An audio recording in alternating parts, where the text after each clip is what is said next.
हारिस तुम बहुत बुरी तरह फंस गए। फखर ने हारिस को क्या मशवरे दिए।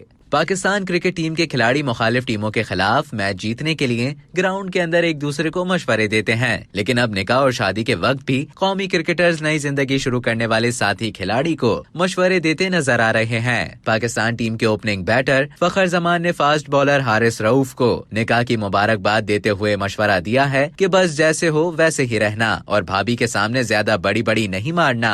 फखर जमान ने वीडियो पैगाम में मजाकन हारिस रऊफ को कहा कि आप बहुत बुरे तरीके से फंस गए हो, बस मेरी दुआ है कि अल्लाह आपके लिए आसानियां पैदा करे और अगली जितनी भी जिंदगी है अल्लाह आपको हिम्मत दे कि आप सह सको। फखर जमान ने कहा, मैं तो शादीशुदा हूँ, आपको अपना तजुर्बा ही बता सकता हूँ, तो मेरी नेक तमन्नाएं आप और भाभी के साथ हैं, अपना बहुत सारा ख्याल रखना।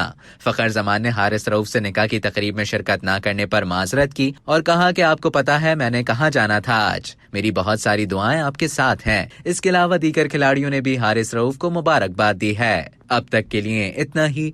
मजीद खबरों और न्यूज अपडेट्स के लिए डेली जंग के YouTube चैनल को सब्सक्राइब करें और Facebook के पेज को लाइक करना ना भूलें।